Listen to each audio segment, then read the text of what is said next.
I mean, you can be a good hunter, you can be a phenomenal hunter, man, but this hunting stuff, dude, you're trying to take an animal's life in their home. It's no different than someone trying to sneak into your home through a house security system and rob you blind while you're asleep. It's a hard sport, man. And I was fortunate enough at this time that this other bull bugled behind splits. And what happened next, dude, is exactly what I was waiting for in that moment. He bugles behind him.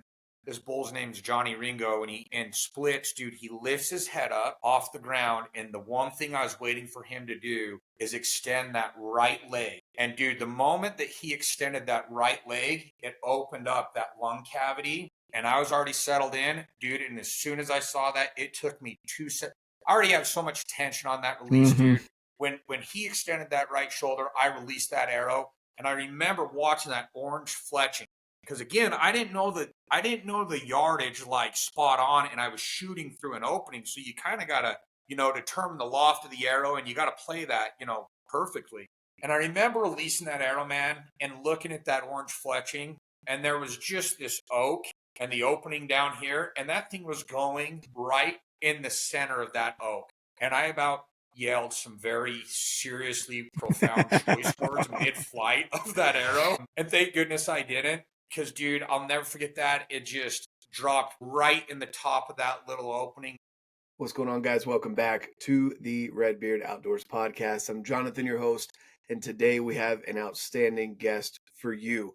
Casey is one of those guys that just absolutely gets after it in his business and also in the mountains. He absolutely loves glassing, going on awesome hunts, killing big, mature animals. But even more than that, guys, I'm telling you, his story on this most recent bull is amazing. There's ups and downs. There's things that you're going to love to hear. And just that little bit right before the actual kill, man, I want to have a story like that someday with a bull. And it's not even, honestly, for me, it's cool, the big size of the bull and that you could tell how mature the bull was. But even more than that, it's the story behind the bull and how much work was put into it and how he just got after it. So absolutely love that. You're going to enjoy this story. Before we get into the full episode, guys, I do want to remind you of a couple things. First and foremost, we've started a new podcast, the Dad Tax Podcast. I'll leave a link down below. For all you dads out there, I highly recommend you go and check it out. It's going to be shorter clips, just ideas that I've learned over the last 12 years, 11 years being a dad. And even before that, good role models that I had of fatherhood. And I'm going to have guests on, other dads, and also my kids and what they have learned and how I can be a better dad as well. So we're going to mix all of that together. So go and tune into that, guys. And that's available on Apple, Spotify, and the YouTube channel. I'll leave that link down below. Also, if you want to support this show, subscribe to the YouTube channel. If you're listening on the audio only platforms, go over to Apple, Spotify, follow, leave a review. Those are some free ways that you can support the show, and I really, really appreciate that.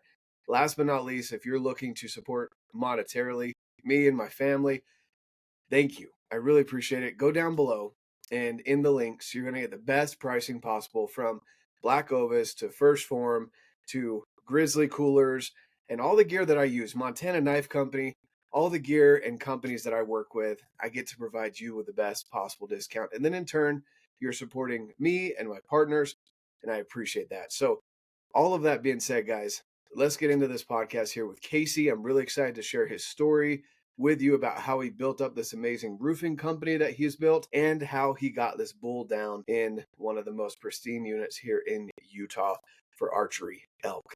Let's get into this podcast here with Casey, or Mountain Junkie.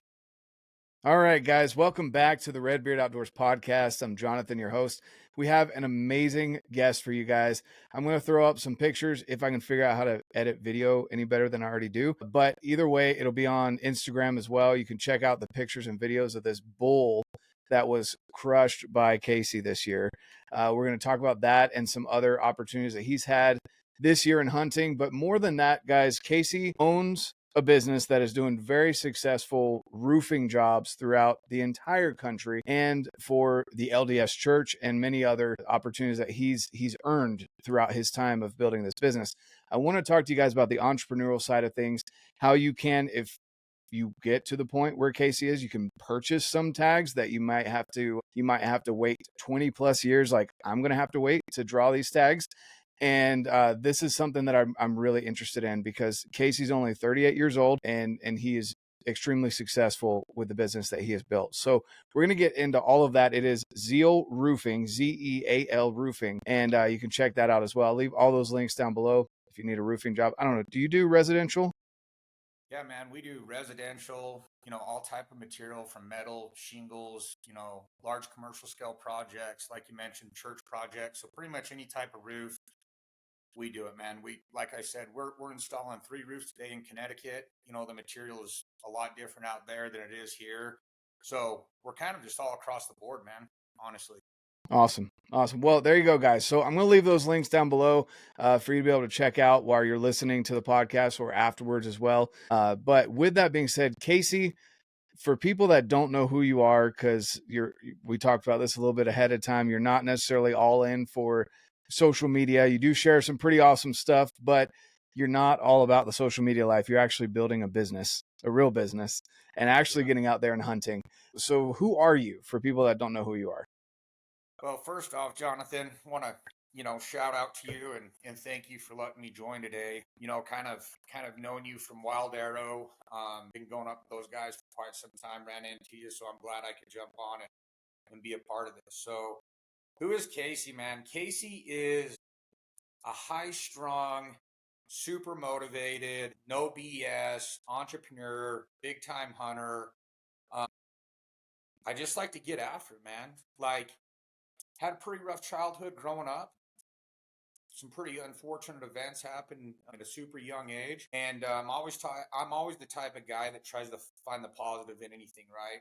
When I was younger, lost my mom, lost my brother at a really young age. Really kind of was lost in life, didn't know what direction, and really, honestly, Jonathan, I struggled for a long time. Actually, to be completely transparent, probably into my mid-20s, maybe even my later teens. Really struggled with a lot of different concepts in life, religion, just people in general, why things happen the way that they do in life. I couldn't grasp that concept. But one thing that always brought me peace since I was, from what I can remember from when I started walking, was the outdoors, and it was hunting. That to me is where I found my peace, right? That was my meditation. Like, and I knew that was one thing more so than anything, because of all the loss that we had, me and my siblings in our life.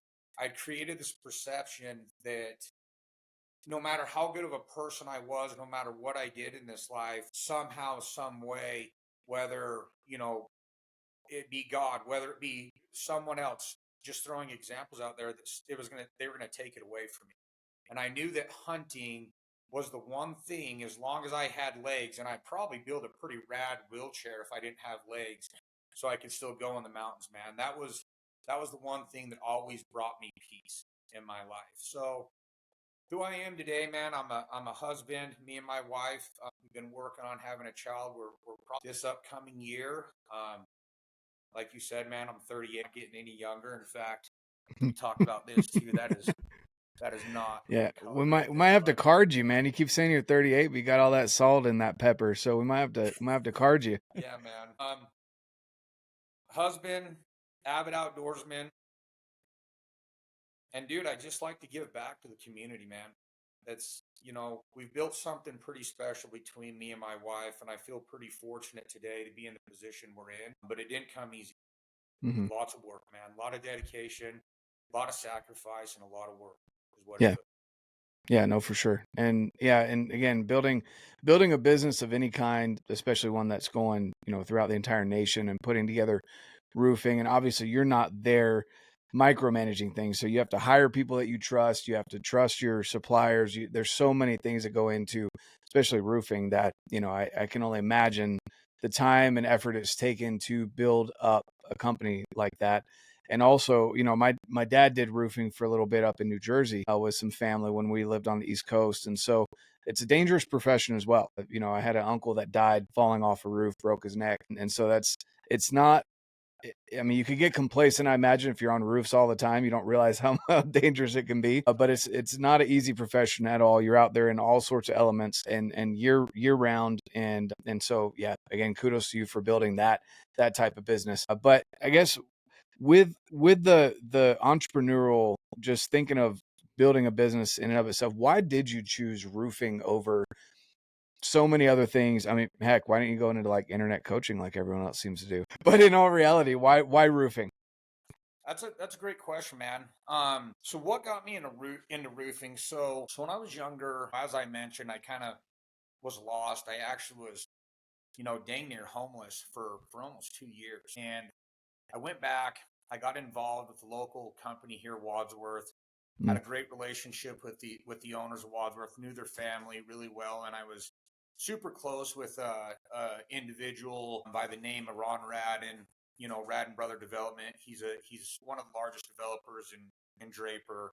And he was kind of my business mentor, and going through kind of this windy path of life, he took me in. I lived with him for a few years, and he really taught me a lot about business. And long story short, I ended up going and getting a degree, a CM degree, pretty much, kind of worked my way up, starting, from pouring concrete, kind of worked my way up into a management role, did a bunch of courses that would put me in that type of position, right? And me being me, I ask a lot of questions, man. My firm belief in entrepreneurship and just life in general, from my experience, networking is key. You could come from absolutely nothing and you could build a whole empire based off of your network that you have, right? I'm a firm believer in that. So, with that being said, he introduced me to a lot of really good individuals. And when I got onto some of these construction projects, I might have crossed the line a little bit, and thank goodness I don't work for them anymore because they'd probably fire me for this. But what I would do is I would go around the projects that I was managing, and I noticed one thing. That roofing, all the subs on a large scale project, roofers were in and out the fastest. And so I started asking these questions to a bunch of higher up people, different trades, right? Concrete, framing, siding, electrical, plumbing, blah, blah, blah, blah, blah. And I noticed one thing. I noticed that roofers were in and out the quickest, which means less risk, right? I also found out, and this is crossing the line part, I would ask them about their margins. Like, what are your guys' margins on a project? And what I did learn really quickly is that roofing margins were somewhere around 30 upwards to 40%. Wow. And they were in and out the fastest. So fast forward quite a few years. Real quick, why would that be crossing a line? Is that just because it's not your business? They say it's not your business to know that, or what? Like, Yeah, I mean, part of that, the position I was in, Jonathan, was I was over budgets, right? So when we would do a buyout on a project, I would have to go through, review all the bids. And they don't really like you knowing their margins, right? Because the fact of the world we live in today is there's a lot of dishonest people out there, right? yeah. And so a lot of, and again, I don't know this personally, I've never experienced this, but I do know that this takes place, in this. People will go in and they'll adjust numbers, or they'll have buddies in those fields, and then they'll award them the projects and let them, obviously fluctuate their prices, which I'm assuming is pretty, spot on with any industry, Well, that kind of honestly. goes back to networking, right? Like you know the people, you get the goodies. Yeah. Exactly, man. So I was just in a position where it probably wasn't the right thing for me to go around asking different trades what their margins are, because people also run their mouth a lot nowadays. And if I go to you and you own a framing company, and I say, well, Bob owns a roofing company, dude, your margins are 10%, his margins are 35%. What does that do in your head? You're Man, like, I need oh to man, I'm underbidding. Yeah. and then we're not hitting any of our budgets. So there's no building that's going to take place. So in my opinion, that's what I mean by crossing the line. But after I found that out, honestly, it took me 2 months and I quit. Hmm. I said, dude, I am done making other people millions of dollars. I'm done watching these owners, take their higher up managers on these awesome elk hunts or these Sonora deer hunts or all these cool things, right? Like, and here I am working. I mean, I was over a St. George project. I worked on a St. George project. We put 110 hours in 1 week. I fell asleep Wow. in a wheelbarrow on some 2x4s, for hell's sakes. And I was just over it, man. So I made a decision. I went down to Roofer Supply and met a great individual by the name of Mike Lydiard. And he's been in my quarter ever since. Him and a few other guys stand out, come to mind. Rick Haney, Rocky Mountain Roofing, taught me a lot about roofing as well. And I engaged myself, man. And it was a process, like no BS. It was a process. I was learning a whole other trade. I had the management side of things dialed in, but I literally had to teach myself a whole new craft. And I sat in front of a whiteboard with the people that I knew, that I looked up to in that industry and in that space, and they pretty much taught me everything I know. And I grew from there, man. I took a risk. My poor wife, I got married. We got back from our honeymoon, and I think it was the second day we'd been back. I said, babe, have you ever been to Texas? And she goes, well, I've never been to Texas. I've pretty much never left Utah. I said, well, that's fantastic. Well, pack your bags because we're moving to Texas in like a week. We've been married for like 7 days, maybe, dude. Maybe 7 days. We just got back, and she's like, "No, you're funny." And I said, "No, really. Do you like this house? Because this is our house, and the U-Haul is going to be here. We're moving." So when I talk about sacrifices, man, and everyone thought I was crazy. My own family, I approached them and gave them the opportunity to be a part of this company before it was even up and running. I love my family more than anything in this world, but this is a subject that I'm sure a lot of you guys can relate to, man, is Andy Frisella, for instance, right? You're going to have people, even the people that are some of your largest influences in life, family, best friends, whoever it may be, they're always going to be people that tell you your ideas are dumb, that what you're going to do isn't going to work for this reason because grandpa tried it, his cousins, brothers, aunts, sisters, best friend tried it, and it didn't work for them, right? Dude, that to me goes in this year and out that. In fact, I don't even let it go in this year. It just bounces off because it's BS, man. Our futures and what we create for our lives are determined by one thing. It's us. It's right here. It's the sacrifice. It's the willingness more than anything to grind it out when things get hard. Because entrepreneurship, being a business owner at a large scale, is not easy. It is not easy. People, including myself, had this impression that, well, I want to be a boss. I want to be an owner. Because if I'm an owner, I have all this free time to go on elk hunts and deer hunts and whatever the hell I want to do, right?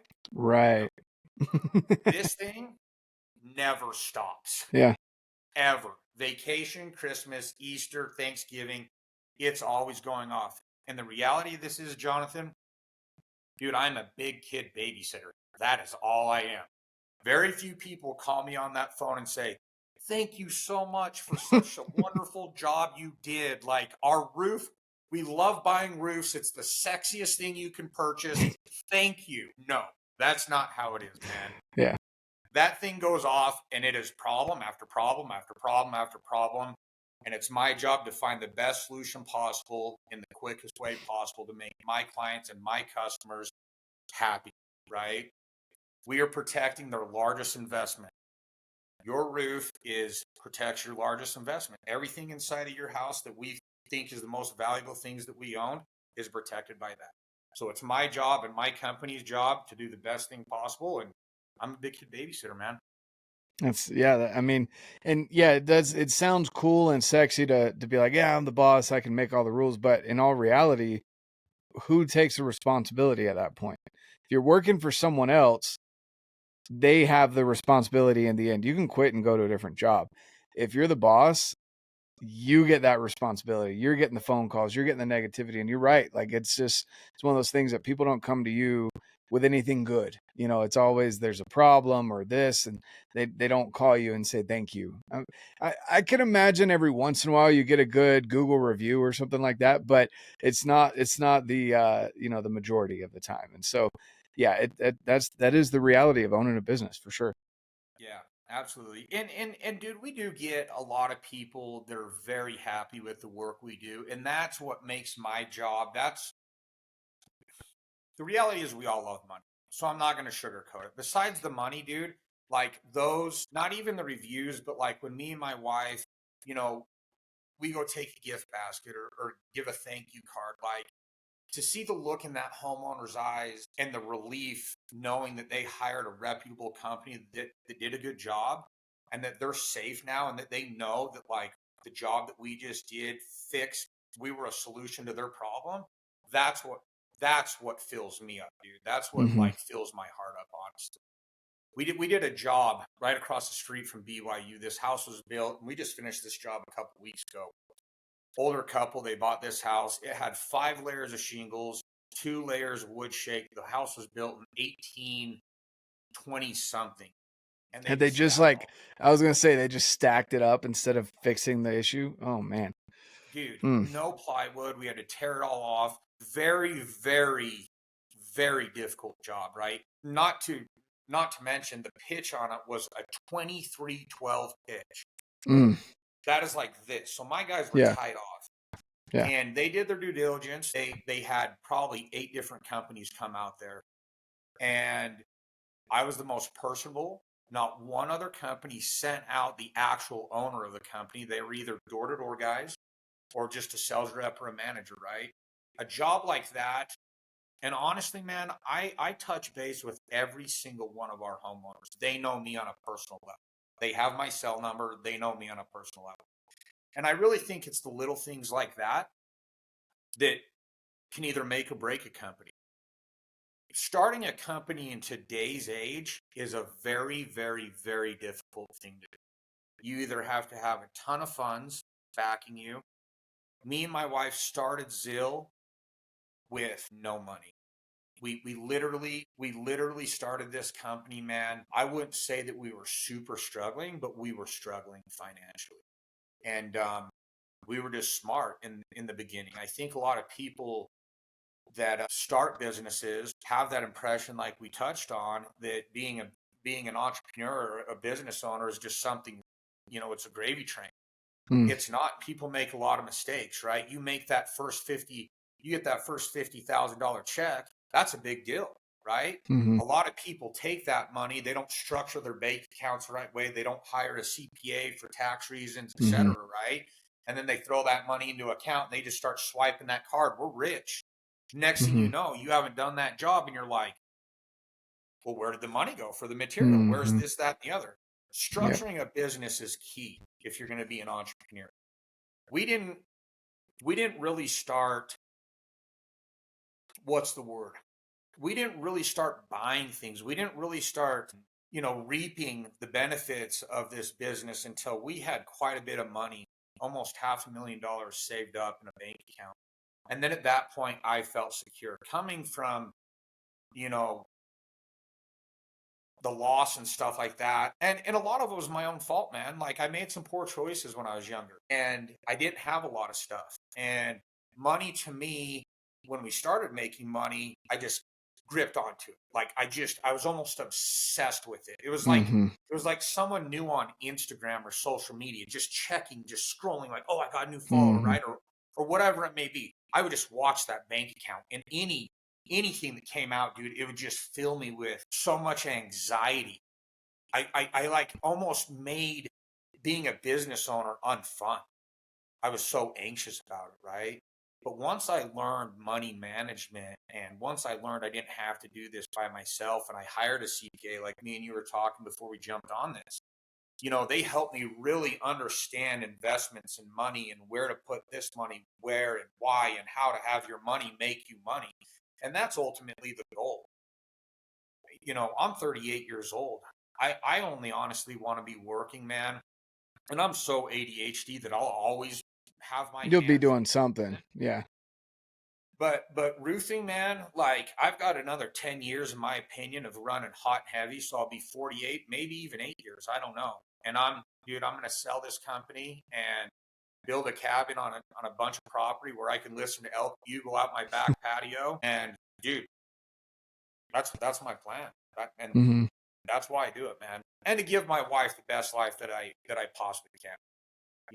That's more important to me than anything. And my wife is such a good team player, man. She would live in a fifth wheel trailer in the mountains, and as long as she knew it made me happy, like she would be good, dude. But for me as a man, I think in today's world, I see this on a daily basis. Men somehow have turned into this little soft, like little cuddly teddy bear, and you can't say anything to hurt their feelings, right? So I'm sorry if I offend any of you cuddly teddy bears out there, but that's just not who I am.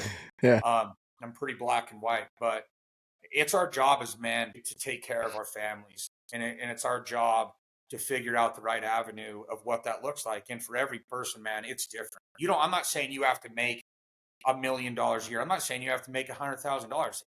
Everybody's different, right? But it is our job to take care of our families.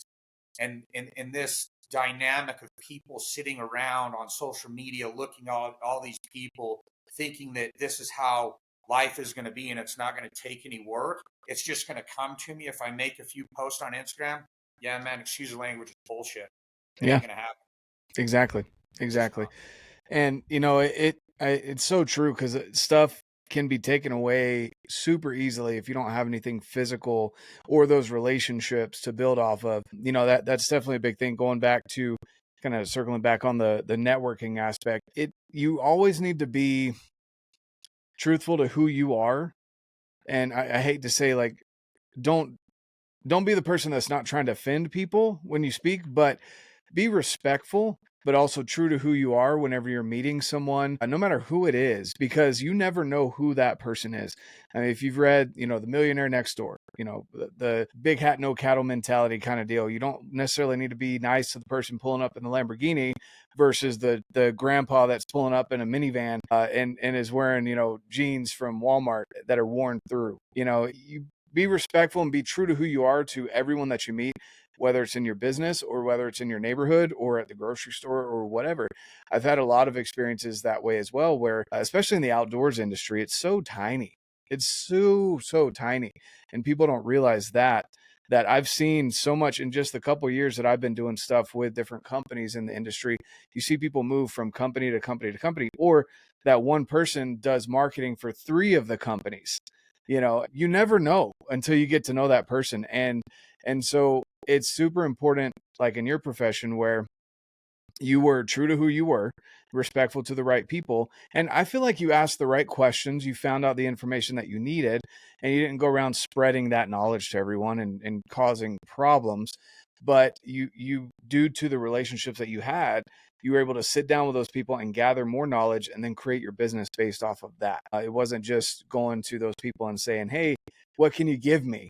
You actually went and learned from them, and then you went and applied that knowledge and created this business that you have now. So again, we're just highlighting the LDS Church. For people that don't know, the Mormon Church is obviously international, and you have helped with church buildings for them and throughout the entire nation, building residential commercial buildings as far as the roofing is concerned. And so that's something that's really big. And to be 38 years old and to have that opportunity and to take advantage of that opportunity, it wasn't given. You definitely learned. And instead of, can you imagine if you were still sleeping in a wheelbarrow for that company now at 38?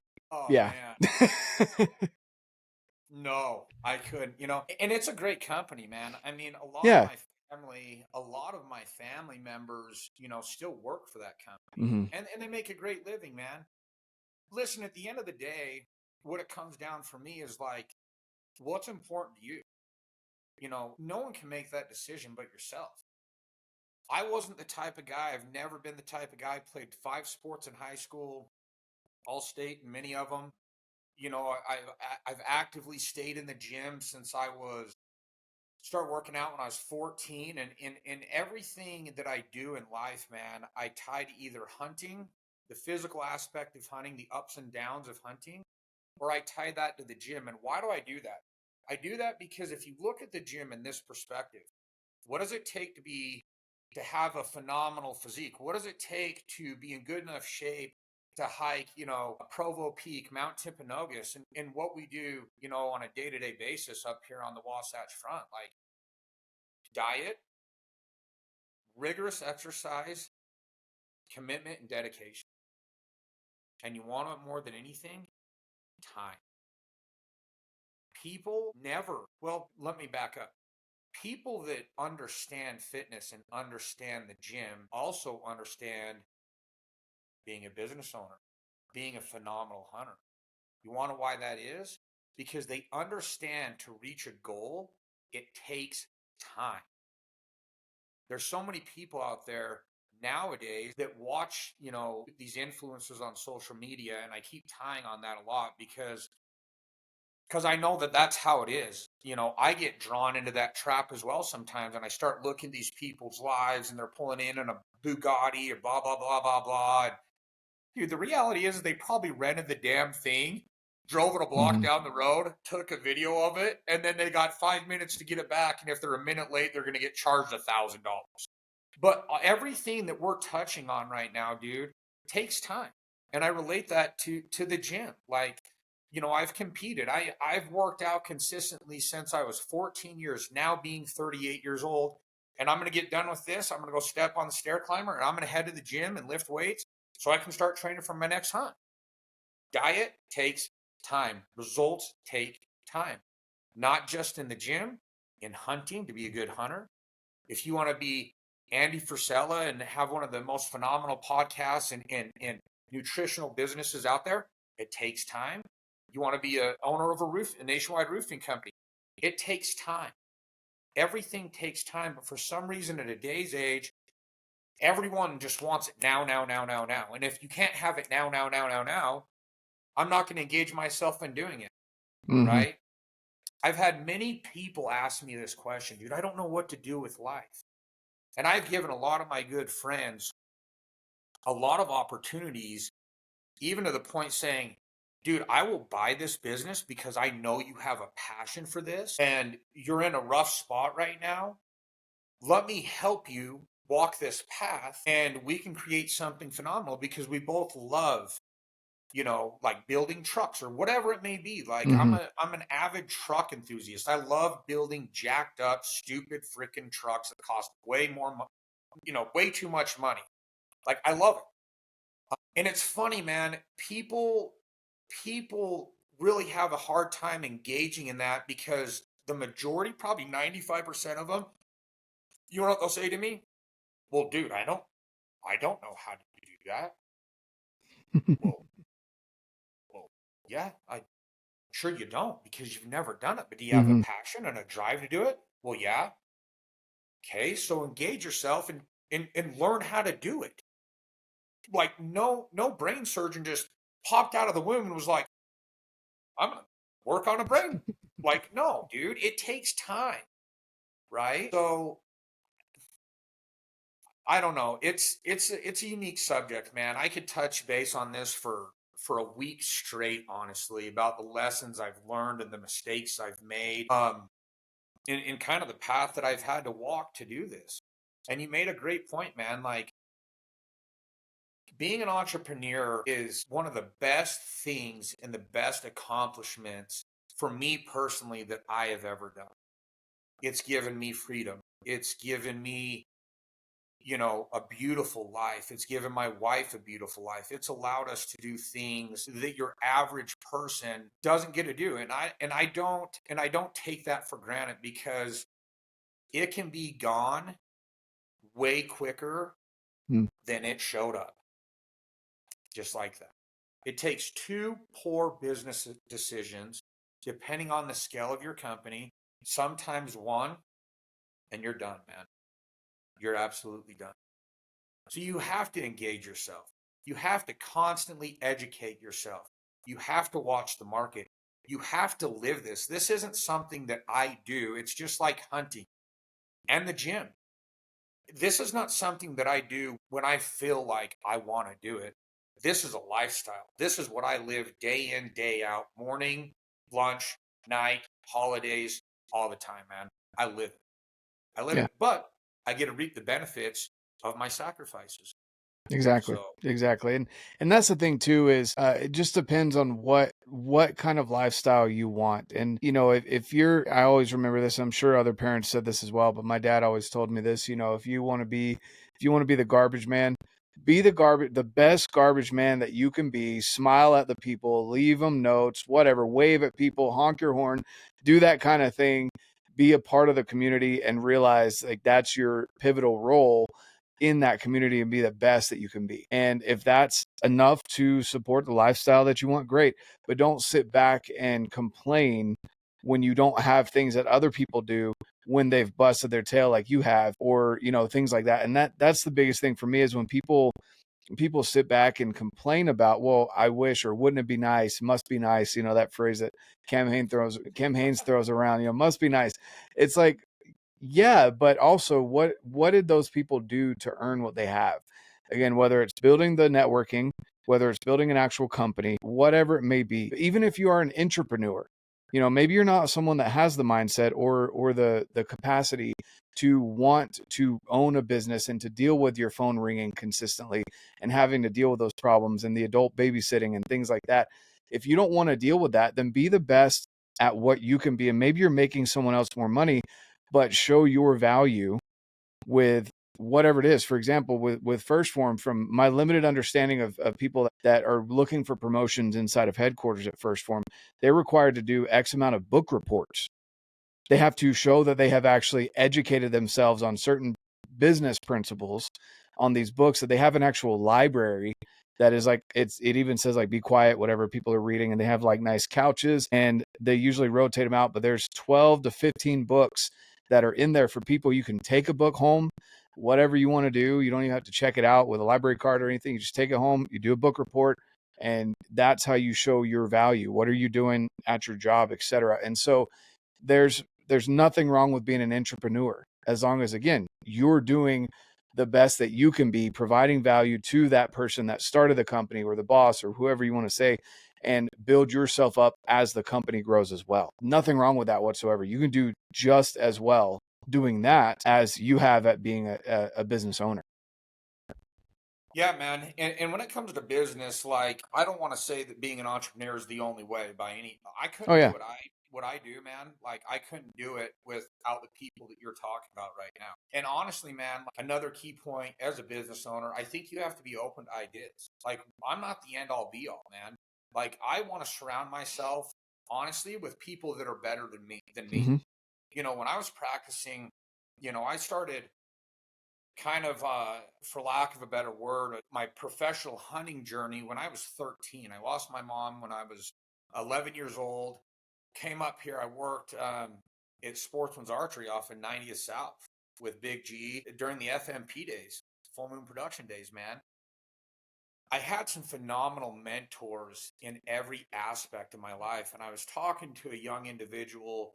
He hit me up on Instagram about a week ago, and he goes, man, I watch your stuff, dude, and I'm just intrigued at who you've become throughout this journey, right? And you'll hear me talk about mentorship a lot. I couldn't be who I am today, I guess is what I'm saying, without the mindset of, I don't want to surround myself with people that I am the best, right? Mm-hmm. I want to be in the middle somewhere, but I want people that are smarter, more intelligent, and have more experience in whatever trade or craft I'm trying to succeed in. Mm-hmm. I would rather golf with Tiger Woods and have him look at me and be like, dude, you suck. What are you? If you shake the ball one more time, I'm going to throw a ball at you. But along the way, dude, I'm going to take the criticism, and he's going to teach me how to be the best individual I can be, right? I think that's super important, man. I love engaging with younger adults. I love engaging with people in our industry. I go down to the International Roofing Expo almost every single year. And dude, that's why I go down there, because I want to learn from people. Brief interruption here. Just want to remind you about one of my good partners here, Ollin Digiscoping.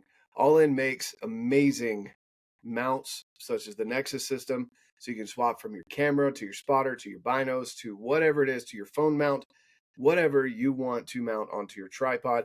You can also use it for mounting your bipod onto your rifle or putting your rifle on a tripod, whatever it may be. Also, guys, not just the Nexus system, but the Digiscoping adapter is the best one on the market. 100% hands down. Can't recommend it enough. Super quick, gets you lined up right where you need to be on the animal that you're looking to digiscope, get photos of. And let's be honest, guys, it's even easier to share with your kids if you have that bigger screen of your phone mixed or in the mix right there for your kids to be able to see, instead of having to line their eyes up on the spotter and see the animal. So all of that, guys, go over and check out Ollin. You're going to get the best pricing possible with code REDBEARD, and go pick yourself up a setup. If you have any questions, feel free to shoot me a message or an email. I'm more than happy to answer them for you. Go support the partner, and of course, you're supporting me and getting the best quality product on the market for digiscoping. Check it out, guys. Now let's get back to the podcast with Casey. You know what I mean? Like, I couldn't do any of this by myself, and that's super important. You know, Gerald, Anthony Dixon, Sean Monson, all those guys, man, back in the day, dude, they taught me everything about archery, and I caught the bug. You know, I've harvested one animal with a rifle. You know, that was when I was 12 years old. Besides that, dude, I've hunted strictly archery, but I learned from the best, in my opinion, man.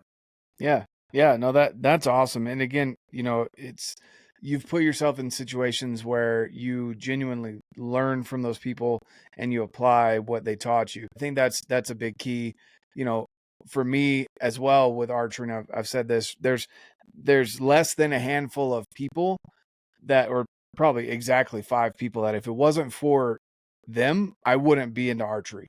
One of them being my best friend / CPA. He's the one that kind of pushed me into it. He was like, look, you don't mind failing and learning from it.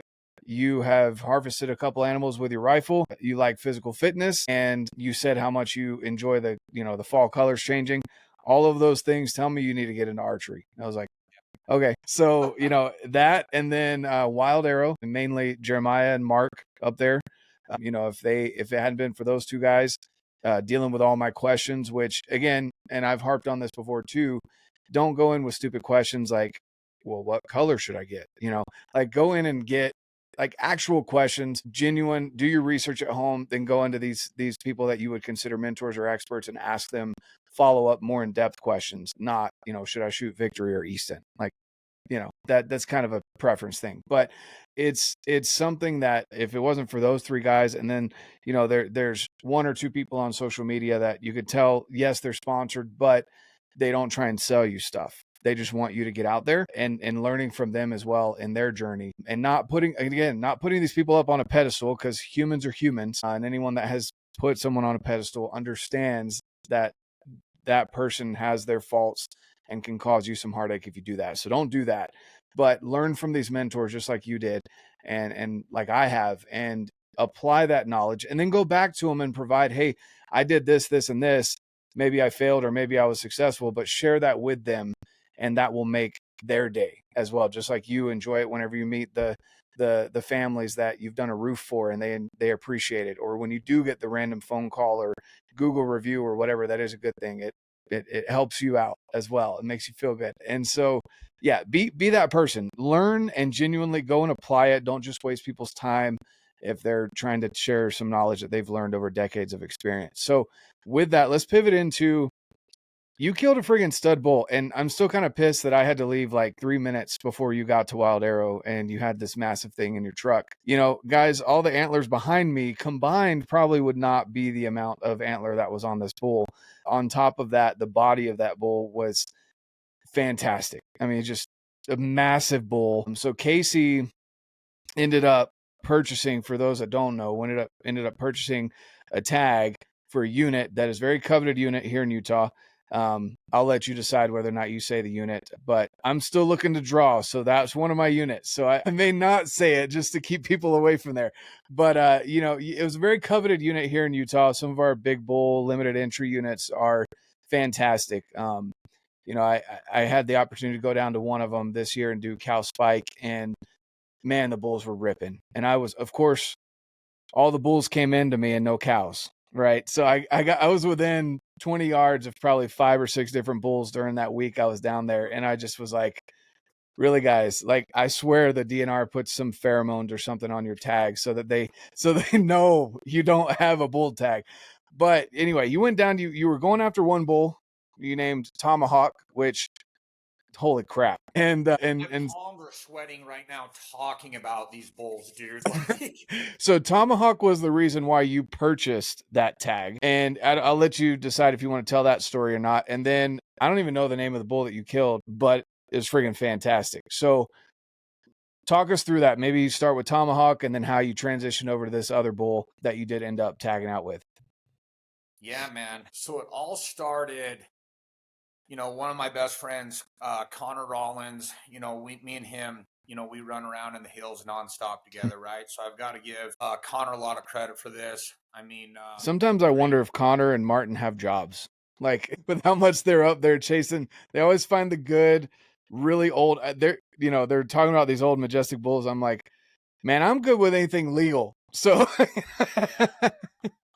Yeah, man, it's it takes kind of a special hunter, man. We all kind of have the same mindset, excuse me, like as far as maturity and animals and in these units. It's as important for us to watch these animals grow to an age class that we personally feel. And again, this isn't for everyone. So nothing that I'm saying, if you want, I've got some great friends that really need to use the meat. Growing up, man, we lived off of, what we provided out of the garden and what we were able to kill. And there's nothing wrong with that. I'm fully for that. I'm in a position in my life where I've got a specific goal in mind, and I'm not going to sell myself short personally, in my opinion, to not reach that goal. And this year was a prime example of how that paid off. Where it all started is Connor's dad drew a late season tag last year on this same unit. And, we had some intel on some phenomenal bulls, and one of those bulls ended up being Tomahawk. And when I laid eyes on this animal, Jonathan, I don't know if you humans believe in love at first sight. It's a true thing, buddy. Yeah. It is a true thing. His wallpaper changed from his wife to that bull real quick. Yeah. See. Yep. With the goosebumps. Yeah. So yeah. So that's where it all kind of started, man. And growing up, I grew up down in Monroe, so I lived on these limited entry units, man. I mean, elk, to me, I love deer. I love every type of species out there. My personal opinion, there is nothing better than hunting big bulls in September when they are screaming and yelling and going freaking crazy, man. I remember growing up on a cattle ranch, I used to just get on my horse at the age of 12, somewhere around there. And I'd go up on the Monroe Mountain and I'd hobble up my horse and I'd bring my little Scout, tin cooked things. And we were talking about this yesterday. And dude, I would watch Will Primos and I would watch all of these, big time elk hunters. And it just like serenaded with me. Like, if you've got it, you've got it, man. And when you've got it, like, it ain't leaving. And I'd go up there on that horse and I'd be in, this is before Onyx. I didn't have a cell phone. I didn't have nothing. I had a grunt tube that I actually cut. I had a great big orange, old plastic baseball bat. I cut the ends off of it. I had a reed that my dad gave me, and I'd go up there, hobble that horse up, and I'd just take off walking, and I'd get in the middle of these herds, and I just listen. I listen to the cows. I listen to the estrus calls. I listen to the bulls gluck and when they glucked and why they're glucking. And when these bulls would come into the herd, whether they're beating the hell out of trees or whatever, man, and I'd take my shoes off and I just start mimicking these calls, right? I know I'm kind of going off subject here, but this is where it all started for me. And I'd take my shoes off and I'd get in the middle of a man, and I'd be up there for 2-3 days sometimes. And usually 90% of the time, I would ride my horse home without any shoes because I'd lose the dang things up there every single time, right? I honestly don't know how I didn't get lost and die up there, but that's where elk hunting really started for me. And I really caught the bug of calling elk and researching elk and studying their habits and, you know, the terrain they lived in and how to hunt them, man. I read so many books growing up and listened to so many different people calling elk and really just trying to become the best elk hunter I could, you know, humanly be. And it's, you know, and that's still today one of my favorite things is taking my wife up there and calling in elk for her. And as a young kid, I remember telling my grandma, she, you know, played a big role in my life. She helped raise me. And I remember taking her up on the Monroe Mountain and calling elk in for her. And I remember maybe 12, 13 years old around the same time, me turning around and I called this giant bull in. And I said, Grandma, I promise you one day I'll kill a 400-inch bull with my bow. She goes, well, you're a crazy son of a bitch, and I know you will. This is the language, but it was Grandma, man. And unfortunately, this year I lost her 2 weeks before. I lost her 2 weeks before this elk hunt started. And I went to her funeral and I made her promise that I would do everything in my power and grind as hard as I can. And grinding to me, some people say like it's not a grind, it's what we do, man. Grinding to me is putting every ounce of effort in my body that I can to be as successful as I can in the mountains. And I made her promise that I would not leave anything on the table during this hunt. And we didn't. We went hard. We went hard. So this hunt, to get back on track, by the way, I am not short of words. I don't know if you can sense that, but I'm not short of words. So yeah, well, you can tell you're passionate. That's what matters, man. Yeah. So me and Connor, we got some intel on this bull, and unfortunately, I took a pretty good spill during that late season hunt, and I had to leave the hunt. And Connor's little brother had to drive me home, and I ended up having to go in for a pretty intense back surgery in March of this year. The hunt was, November before. And honestly, I didn't know if I was going to be ready for this hunt, dude. Like, my back got so bad. I was in bed. I couldn't physically walk. I laid on a hardwood floor days on end, just screaming. Like, I never thought as a grown man that I would cry. I committed to buying the tag. I went to the Salt Lake Western Expo in February, which is coming up. Just in case you guys are wondering, this bull will be at the expo. Still trying to figure out what booth he's going to be in, but he will be there. Obviously I'll be there to, recap the story and whatnot. But I made a commitment to myself that no matter what, I was going to hunt this time. I knew I had this year, in my opinion, we had a medium, winner. Me and Connor still went down. We hiked miles and miles and miles looking for this bull sheds. And it wasn't just Tomahawk, man. The bull that I ended up killing was in my top two. It was between Tomahawk and it was between Splits. Two totally different looking bulls. One is Tomahawk's a freak, non-typical. I mean, The mass on that bull, his fronts are baseball bats, and he just carries that mass all the way back. His frame isn't as big as the bull that I killed, but he's just a knobby, trolly, freaking looking bull, man. I love that bull. And I also love the bull that I killed. The bull I killed is, he's a mainframe 6x7, one of the biggest tipples I've ever personally had the opportunity to hunt. He's got 60-inch main beams. You could put Tomahawk's frame inside this bull. It's just depending on what look you like, So I did I bought the tag to kill those two bulls. Shed hunted a lot. I had the surgery, which cut my shed season short quite a bit. In fact, on my Instagram. Let me just real quick, going back to the entrepreneur business deal here and earning what you've got here. So drawing the tag that you draw, I think the average for that unit right now for archery is 15 to 18 years, something like that. It's about an 18-year wait. 18 points, I guess, is what they would call it, but it's about 18 years for that unit. Purchasing that tag is not cheap. It's very much like this was a very big investment from Casey. I'm going to make that very clear to you guys. Like, this wasn't just the over-the-counter $50 Utah tag that you can buy that I killed. my little 3x4 with. This is a very significant chunk of change. So I want to gloss that over.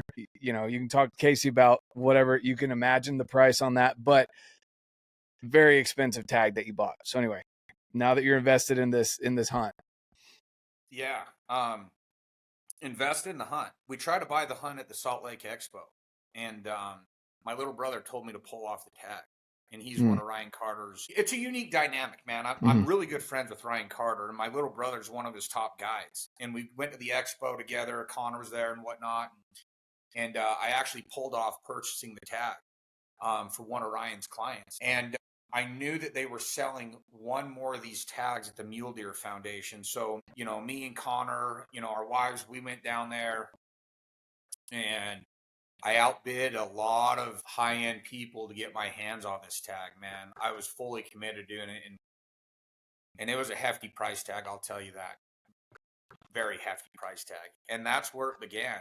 But what that did for me, Jonathan, is I knew I had to have that back surgery, but that made me fully commit to this tag. I had a great conversation with the dude that's a stud last night. Gray light hunter. That's his Instagram.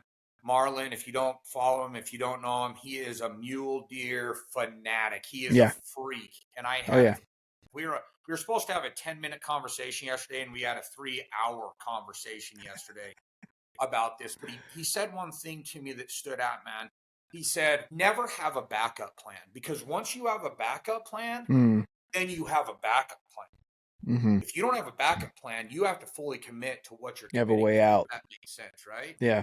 So it was important for me to buy that tag. No matter what the price was on it, I bought that tag because I knew that I had to get myself ready, and I did not have a backup plan. And that's what I did. And so we bought the tag, started doing my physical therapy, my PT, got myself back in the gym, started doing my cardio, started getting back into weight training, got myself to a point where I felt comfortable that I could put the effort in that I need to on this hunt, man. Me and Connor went down early season. Keep in mind, like, there's some very high-end guys that had purchased this tag for 4 years to kill the bull that I killed. You know, weren't me and Connor, I didn't hire a guide. We're not guides. We were just a bunch of best buddies down there putting in the work, man. And there were probably 4 or 5 bulls that we knew that were on this unit that, you know, Ryan Carter had personally been hunting with a lot of his guys. Some other, you know, high-end outfitters were chasing, and they weren't successful. They hadn't been successful, and these bulls are still alive. And it was our goal to go down and find every single one of these bulls. And by the time the end of June hit, we had found every single one of these bulls on our own. Wow. Every single one of them. Are you worried about, at this point, are you worried about the possibility of that being their summer range and them moving on you? Yes, absolutely. We knew, especially Tomahawk, we had 1 week, if that, to get it done. Once this bull stripped his velvet and got into pre-rut, no one's seen this bull. I still don't know where this bull goes. I know the time frames and where he sheds and where he moves after he sheds and how long he's up in that area and when he'll move back down in to his summer range. I knew that for a fact by hanging trail cams and just spending a ton of time on the unit. We had that pretty dialed in. To be completely transparent, we had no idea, and I don't think anyone, there was a premium hunter this year hunting the same bull that, to be quite frank, I'm not going to blame it all on, but he messed this hunt up, at least as far as Tomahawk goes. Did some pretty unethical things, in my opinion. And, you know, after the hunt was done, we talked, and he felt really bad. Neither one of us ended up killing that bull, and he wasn't a big archery hunter, man, and he made some really poor choices in the mountains that really affected this hunt for us. But we adapted, man. Like, we adapted, but this bull was a ghost bull. We had 5 days to get this thing done, and the closest we got, as far as I know, we're the only humans that have been as close to that animal as we have. I was 12 yards away from this bull in the oak, full draw. I mean, dude, he was stripping his velvet. I could see his antlers, and he just needed to step out. And these guys were making a bunch of noise on the ridge top behind us. And dude, it scared the bull out. And it rained that night, and I put on some moccasins, dude, and I tracked this bull for miles and miles and miles in the mud. And dude, I ended up seeing him. He had very smart animal, dude. These animals, this is a 400+ inch animal. Oh yeah. And I come over this little tiny draw, and I could tell these tracks were getting fresh. And again, I'm just tracking him in the mud, and I belly crawl over the top of this little draw, and I look down, and there's this big pile of deadfall. Almost looked like a human had made this pile of deadfall. And I could see this little tiny shine in the deadfall, and I threw my binos up, dude, and that bull literally hit back into this deadfall like a bear cave. And he was sitting in there, and I could just see the tip of his swords. And I get ready to go full draw, dude, and I'm going to just sit there and wait for him to come out because I could tell he could sense something was up, and he was getting pretty antsy. Dude, and I get full draw on this thing, and he was 42 yards, and that bull busted out of that deadfall. Dude, I've never seen anything like this. He smashes through a cedar, dude, gets his back hoof caught in the cedar, dude. He does an Olympic somersault. He come out of there cruising, dude. And that was the last time I saw him. That was the very last time I saw him. And man.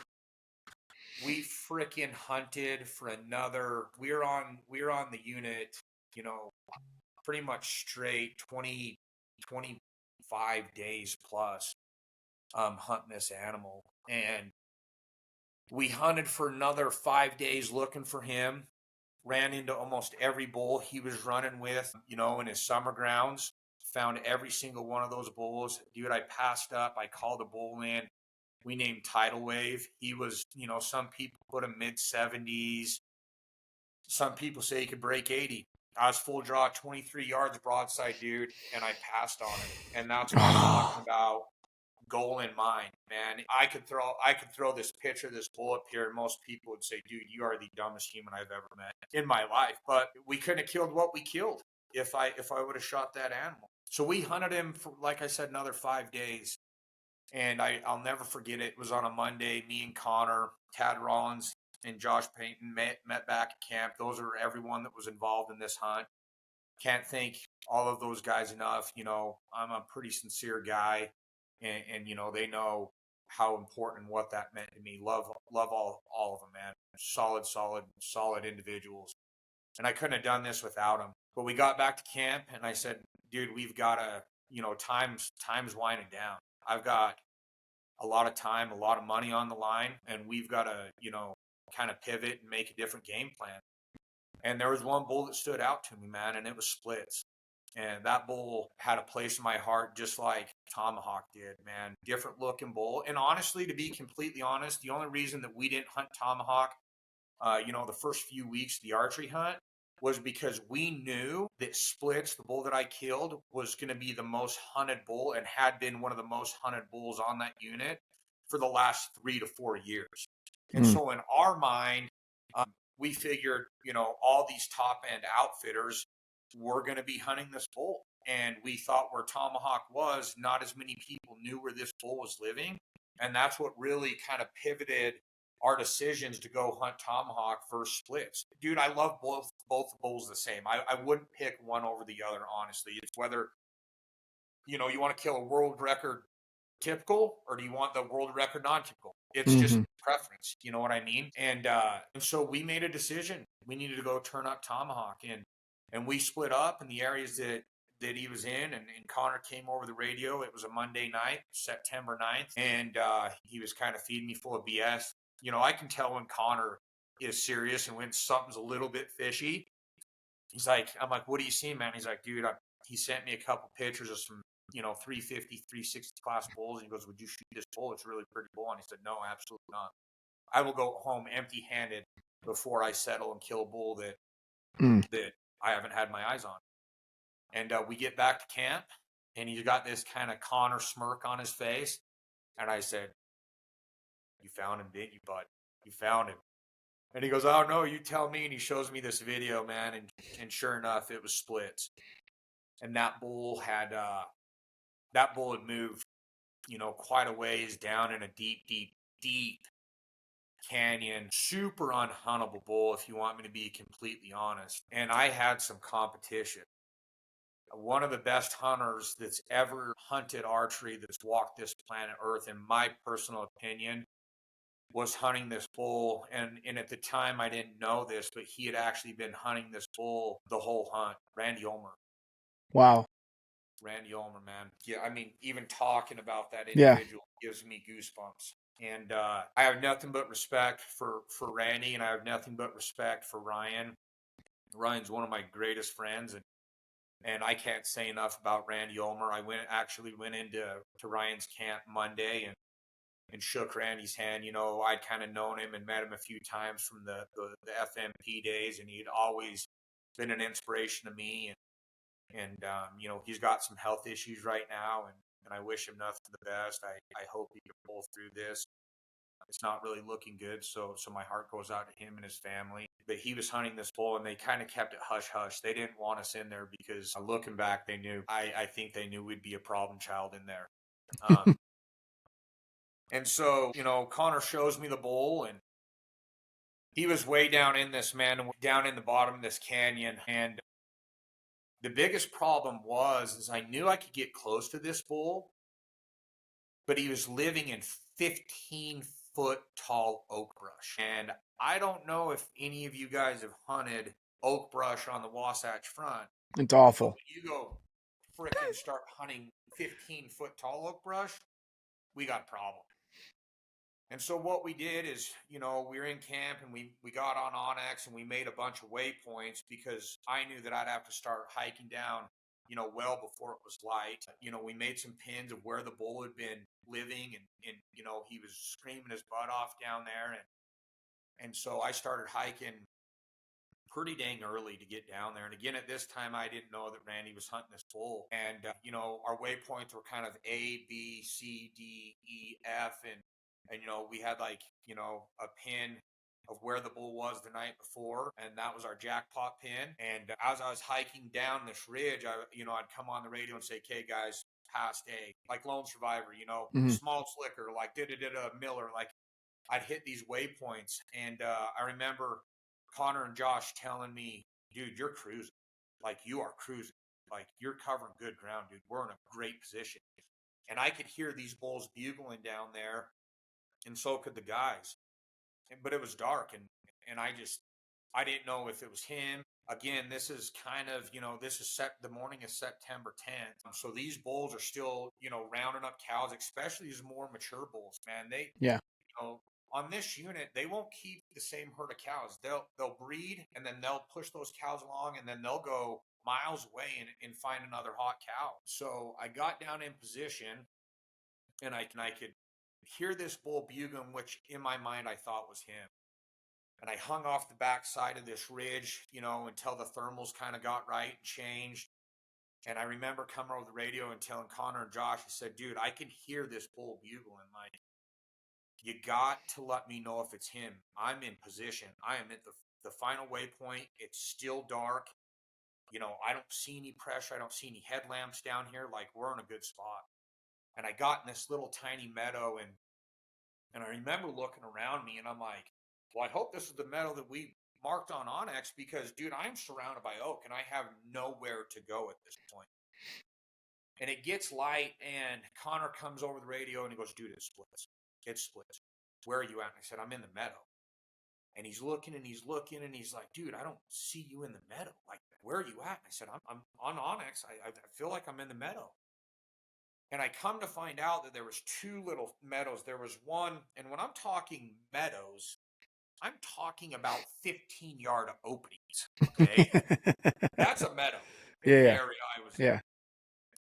And he's like, no, dude, you need to go through that oak and get into this bigger opening, right? And I had done I knew that the bull didn't have any cows, and I knew that he was just screaming nonstop. And so what I did is I asked him, dude, does he have any cows? He doesn't have any cows. Confirm he has no cows. And I kind of turned my head and I did 2 light estrus calls. And as soon as I did that, bro, that bull lifted his head up and he was coming. And it was game on, dude. And it happened quick. And when I mean happen quick, we're talking in a span of 2 to 3 minutes from this point to when I saw the bull and pulled back, you know, on the bull. And I remember them telling me I need to get in this bigger opening. And from what I could tell, it was, you know, in front of me. Mm. But again, I was covered in this oak.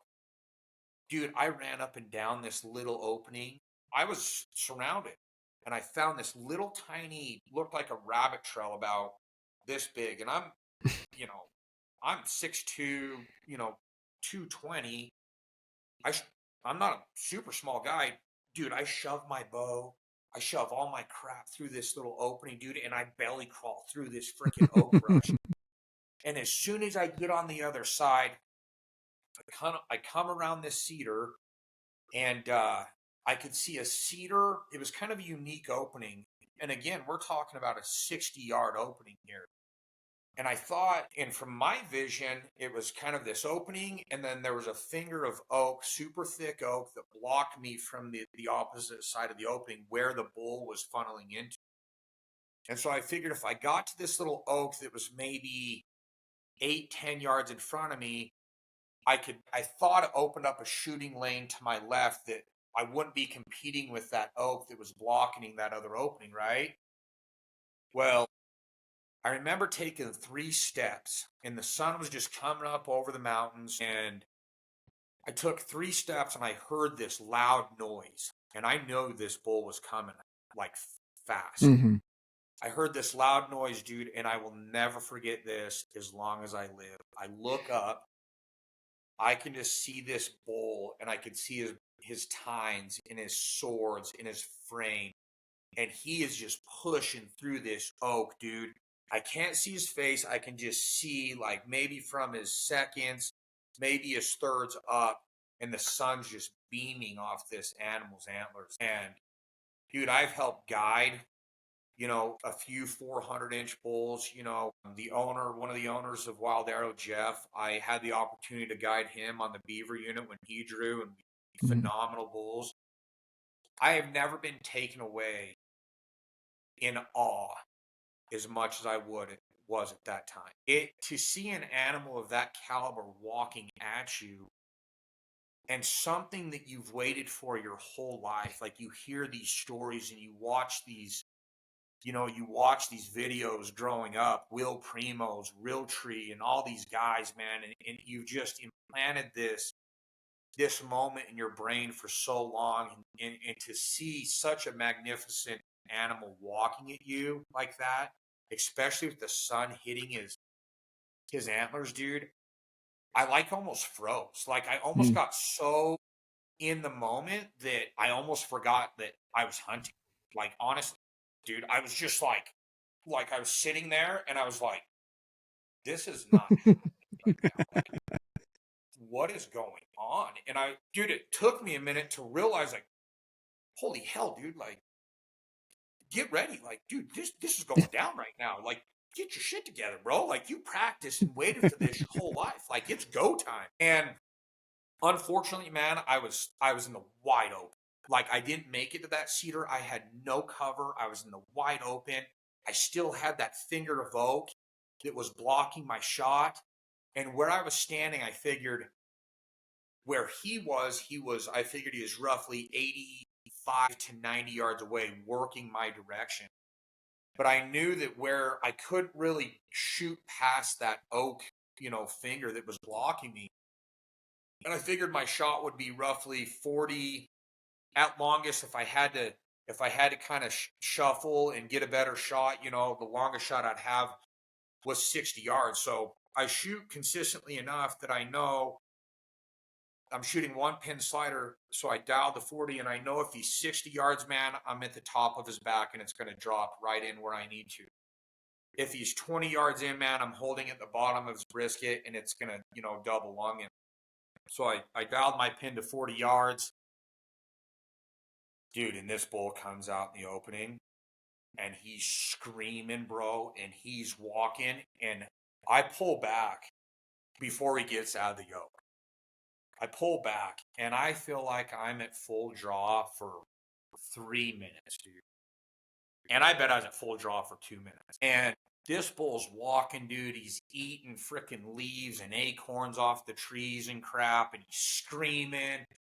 And I'm literally like, I'm closing my eyes at certain points, man, because I'm like, if you stare at this animal for too long, bro, you physically might pass out. Like you're so jacked up right now. Like you may pee yourself and other things and just wake up like in a puddle of wetness. Like, He put you in the rut. bro, I was screaming internally, bro. I was just letting it rip, dude. And I remember him walking at me, and he was coming head on straight at me. And I'm like, dude, I was down to 40. I was like, he's going to hit that oak. He's going to hit that oak. And I knew that he had to walk around that oak. There was an elk shell that kind of funneled around the outside of that oak. And I thought that's what he was doing, because one thing I did notice, man, and this is, I always do this. I check your surroundings, man, when this stuff's going on. Oh, yeah. I was standing in his bed. I start looking around. Oh, no. Bro, and I shot this bull out of the bed he was in that night. And there were, 10, 15 beds, and he had tore that whole little meadow I was standing in up. And it made me realize, dude, this bull's going to walk around that oak, and I'm standing where he wants to go. Right? Well, it didn't really work out that way, as always. The bull comes walking up, and he hits that oak patch, man. And sure enough, I just feel the wind hit the back of my head. The And worst I am feeling. like, no, don't do this. And I'm looking through the oak, and he's still staring right at me. I had a hard quartering 2 shot, and the only shot I had would hit this front shoulder blade, and I wasn't willing to take that shot. Well, especially I mean, quartering 2 shots suck. I would almost rather take a frontal shot and take that opportunity than a quartering 2. Quartering away and broadside are probably obviously the better ones, but on a 400-inch bull, and again, guys, I'm going to try and throw up some of these videos and pictures, but I'm looking at the picture right now. Like, that is a massive, very mature bull. So if you've seen a bull scapula from whenever you've quartered out your bull or whatever, imagine that plus 2 to 3 inches thicker. Just like, yeah, your arrow's not getting through that, buddy. Very tough animals, man. And honestly, I've got to give like Cody and Jeremiah and just the whole team at Wild Arrow like the credit for this. I shoot a carbon RX8. God bless me with ape arms. I've got a 31 and a half to 32 inch draw. I can make both work. I shoot a very heavy arrow. I shoot for this hunt, I think close to 530 grain arrow, and I'm shooting that arrow still at 300 feet per second. I was going to say it's probably 300, 310. Yeah. Yep. Jeez. I'm right above 300 feet per second. And to be quite honest, man, they set me up with that Valkyrie system. This is the 3rd year I've shot it. This is the 3rd bull I've personally shot with it. I've ran the Jagger, which is a fixed blade broadhead. I killed a good bull in New Mexico, shot it at over 100 yards, dude, dumped over right in front of me. Last year, I bought the Pavant tag. I shot that bull with the Death Switch, which is an expandable. Yep. Always kind of was iffy about the expandable, dude. Double lung that bull. He dumped over right in front of me. And that's what I chose to use this year, is the Death Switch as an expandable. But yeah, why I shoot that system. And I was gonna say, for people that don't know the difference, which I've had the Valkyrie system. It's a great system for especially 4mm arrows. They do have a screw-in option as well, but the Death Switch is actually made by Evolution. And you guys have heard me talk about how that's what I killed my bull with this year, was the Evolution head, his glue-in system. And I've killed, they've got the Whitetail Special, which is almost a 3-inch cut, and that thing is nasty. So it's a hybrid head, so it's a little bit better. Even if it happens to not open up, heaven forbid, you still have an inch cut that's going through that animal. It's not like most mechanicals where it's a pinprick going through if the blades don't open up. You still get a good cut from the head if it doesn't open. Yeah. And man, I've got kind of a lot of grief from using expandable, but dude, I'm an advocate. I test these broadheads, and I'm kind of a gear nerd. I research these products, especially if someone like Wild Arrow recommends this.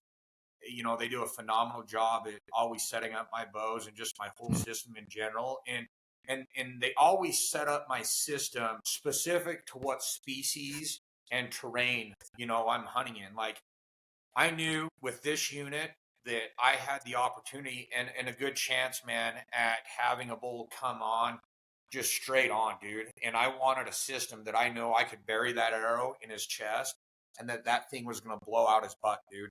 And that's exactly why we made this system. And it's done exactly that for the last 3 years. My New Mexico bull, dude, was quartering away so hard. I aimed back and clipped his back hind quarter, drove that arrow through his back ribs, and it blew out his front shoulder and blew through a pine tree. Yep. That's the type of penetration that I'm looking for, especially, you know, on any animal, but especially, you know, your larger scale animals, moose, elk, you know, any large scale animal. I want to be confident enough in my system that if I have a frontal shot, if I have a hard quartering to or quartering away shot, that I know that arrow is going to blow clear through that body cavity. And it's done it on every single animal I've shot with this system, including this bull. You know, to get back on the hunt, you know, Splits is walking straight at me and, you know, he hits that little oak and I had that quartering to shot. And I wasn't going to take that quartering, you know, into the shoulder blade like that. I knew he either needed to turn so I could get him frontally, but again, man, that oak was blocking his whole body. I had an opening this big, and I actually, you know, videoed this whole thing. It was maybe a little bit larger than the end of a Dixie cup. The wide end of a Dixie cup is the opening I had to shoot through this oak. You know, being full draw, I felt very confident in the shot, like as far as like being settled in, went through all, you know, all my key points when I shoot, felt really confident, just needed the right shot. And that wind hit the back of my neck, dude. And I have never seen a bull do this. I've seen mature mule deer do this. I've seen mountain lion do this, but I have never seen a 400-inch bull do this. That bull got my scent and he lowered his whole body clear to the ground to the point that his stomach was on the ground, but he was hunched up like a mountain lion. Dude, and he wrapped his head completely around that oak and he put his head this far above the ground and he was staring at me like this. And I was like, you sucker, dude. I'm like, I was so frustrated, man. For a second, I was like, I'm going to shoot him in the head. I'm done. I'm done. I'm exhausted. I want to go be with my wife. This bull's pissing me off. Like, I'm done. Like, yeah. And thank goodness I didn't, you know, and I would really never take that shot, right? But oh yeah, but those thoughts definitely go through your head when you're like, come on, really? One more step? Come on. Dude. And there was another bull in that canyon that we knew about, and him and Splits were actually going back and forth, bugling back and forth. And dude, I got the luck of the draw, man. I mean, you can be a good hunter, you can be a phenomenal hunter, man, but this hunting stuff, dude, you're trying to take an animal's life in their home. You know, it's no different than someone trying to sneak into your home through a house security system and rob you blind while you're asleep. It's a hard sport, man. And I was fortunate enough at this time that this other bull bugled behind Splits. And what happened next, dude, is exactly what I was waiting for in that moment. He bugles behind him. This bull's name's Johnny Ringo, and Splits, dude, he lifts his head up off the ground, and the one thing I was waiting for him to do is extend that right leg. And dude, the moment that he extended that right leg, it opened up that lung cavity, and I was already settled in, dude, and as soon as I saw that, it took me 2 seconds. I already had so much tension on that release, dude. When he extended that right shoulder, I released that arrow, and I remember watching that orange fletching. Because again, I didn't know the yardage like spot on, and I was shooting through an opening. So you kind of gotta, determine the loft of the arrow, and you gotta play that, perfectly. And I remember releasing that arrow, man, and looking at that orange fletching, and there was just this oak and the opening down here, and that thing was going right in the center of that oak. And I about yelled some very seriously profound choice words mid-flight of that arrow. And thank goodness I didn't, because, dude, I'll never forget that. It just dropped right in the top of that little opening, dude. And the animal reacted. I knew I had hit him good. He literally lunges, dude. He buries his head into the dirt, and he takes another lunge, same thing. And when he did that, dude, I could just see that hole perfect, maybe a little bit higher, but that was the only shot I had. But I knew that it was in the lung pocket, man. And when I saw that, unless you get the opportunity to experience that, and again, it doesn't have to be on a 400-inch bull, and you archery hunters probably experience that with every animal, that you harvest. Mm-hmm. Dude, I was full of emotions. Aren't even the word, dude. Like, I remember just tears, just literally.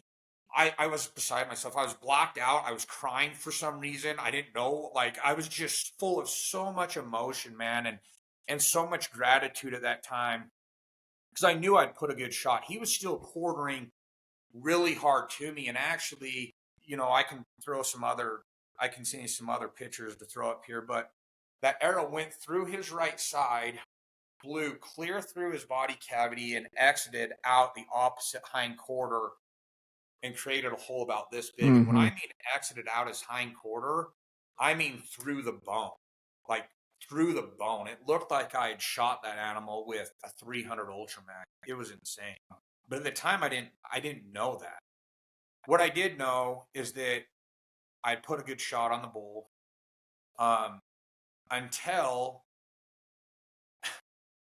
until after I hit him. I came on the radio. I let the boys know I hit him, and I looked up on this hill, dude, and there were 20 people. There were multiple outfitters. There were multiple people watching, dude. I didn't know how many people were actually in there hunting this bull. I mean, it was a party up there, dude. And Connor and Josh and everyone's screaming and hooping and hollering. And, I give it some time. And Ryan Carter comes over the radio and he's like, dude, where'd you hit that bull? I said, I double lunged it. He goes, no, you didn't. And I'm like, yeah, dude, I did. I watched it. And he goes, no, you didn't, dude. He's got a basketball-sized red spot on his butt, dude. You shot him in the butt. And I was like, dude, then the wheels just start. Yeah, then you're like, oh no. Yeah. Start a cranking, man. The thought process you go through at that point is just undescribable. I started like creating situations in my head that weren't even reality. Like, I got so crazy, man. I literally put my bow where I shot in my backpack where I shot. And I went over there and got on all fours, dude, like I was an elk. And I did the whole thing, dude, like trying to figure out the shot placement. I was like, dude, was it his hind quarter that I thought was his front quarter? And I actually shot him in the butt? Like, what happened? And fast forwarding, now we know that it just blew through his whole body. But, dude, I shot him at 7:26 in the morning. And I didn't start tracking that bull till after 1 o'clock.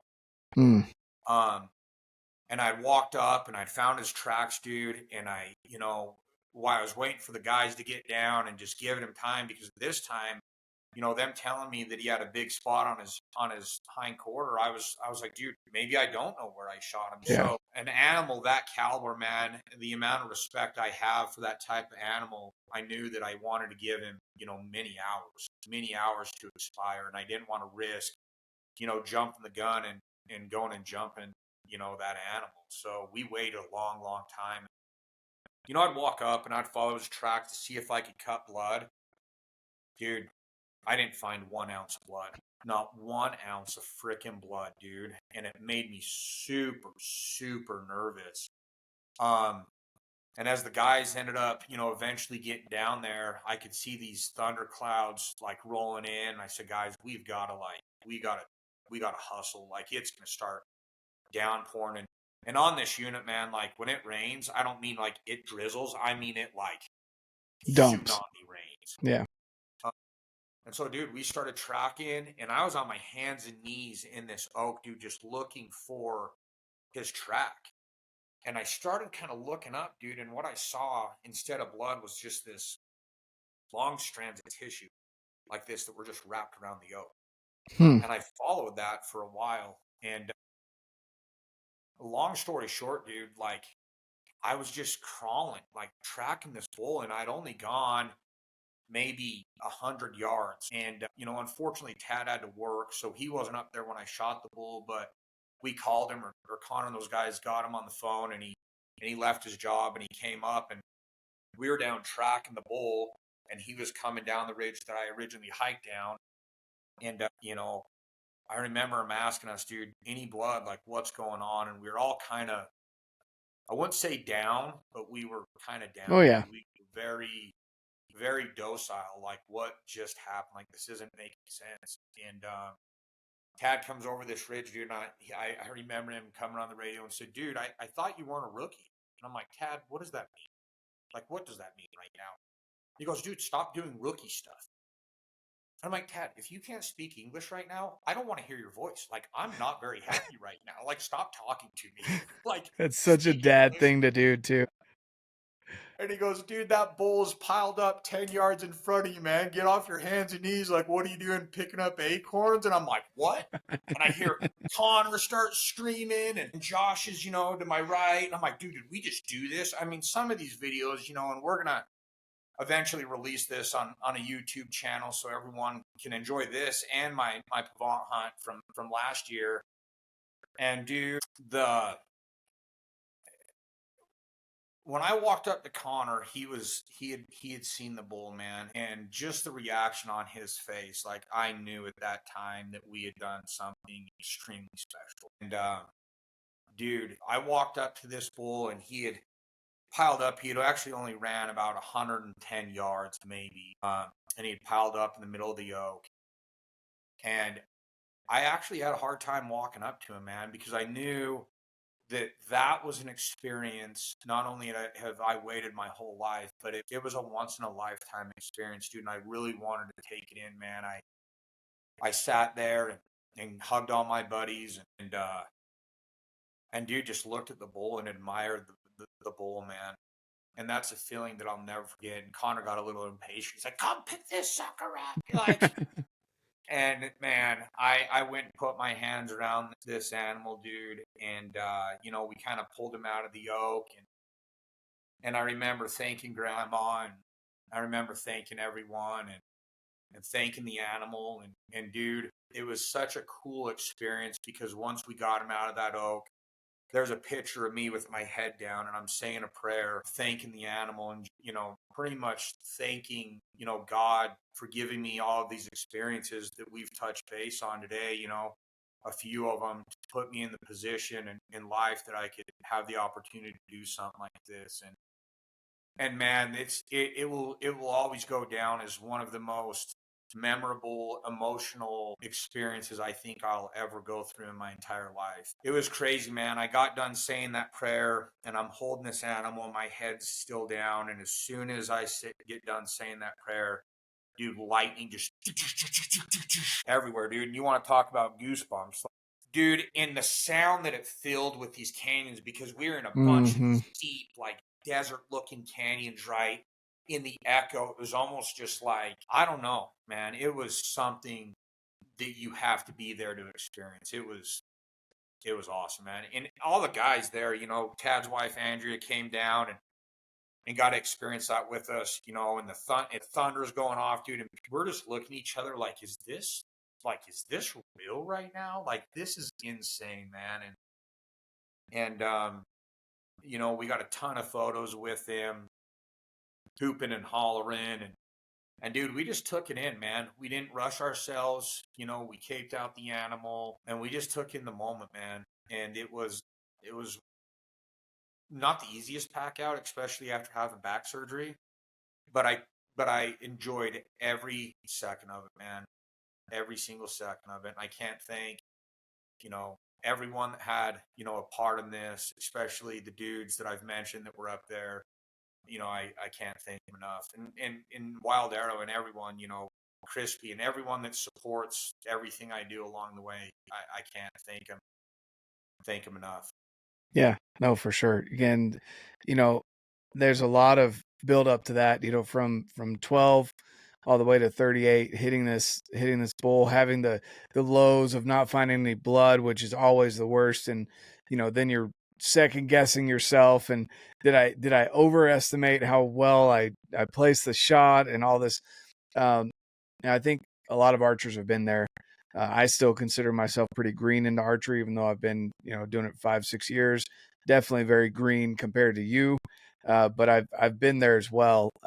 Definitely not on a 400-inch bull, Your time's coming, but buddy. yeah, oh yeah, eventually I'll get there. I'll get there eventually. But man, that's awesome, and I appreciate you being willing to share that story. And I'm excited for that video to come out and to be able to check that video out as well. And honestly, it's definitely very earned. It's not I mean, you didn't go out there and have a bull dropped off in front of you and shoot it in 2 days. And you earned this, and this has been decades in the making. And so that's really awesome. I'm really excited for that. And again, looking at these pictures, I'm looking at them right now, and it's just an amazing bull.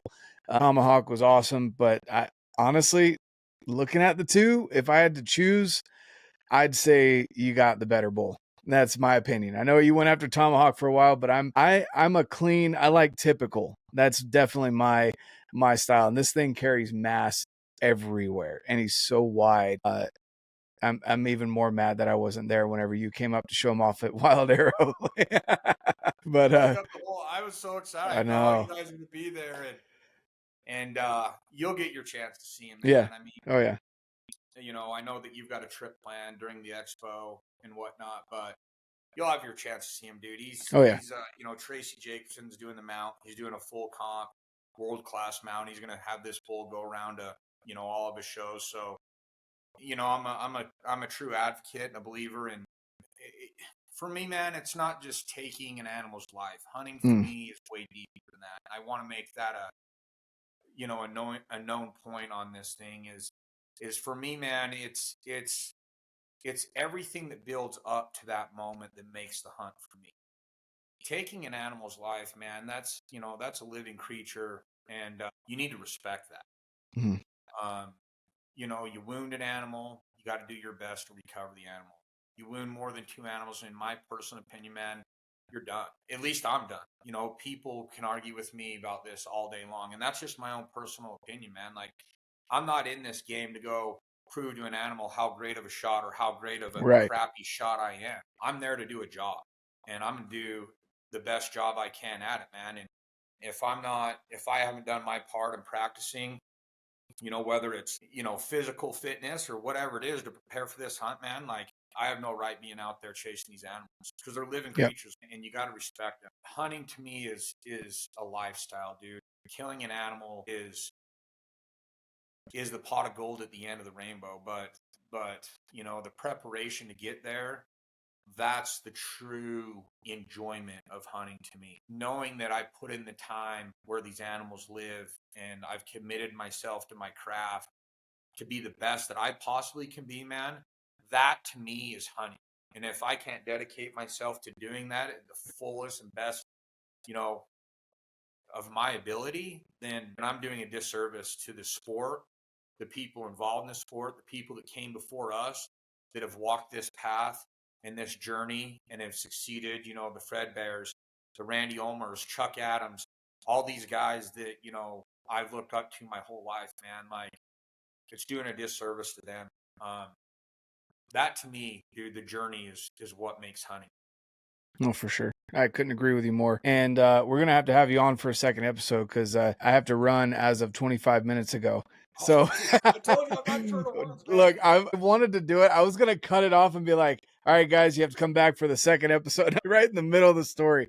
But no, you know, honestly, that's amazing story. I'm really excited for that video to come out, and we'll have to have you back on to discuss some of the topics we were talking about before we started recording, just how social media and hunting and how we can take advantage of its benefits, because there are really good benefits to social media if you use it properly and educate and share failures and how you learn from those failures and everything as well, which is what I try and do, because I know for sure I am no Randy Omer, and I'm definitely no, you know, Dudley or anything like that that's out there killing these massive animals consistently and with pinwheel accuracy all the time. I'm definitely not that guy. I'm still learning.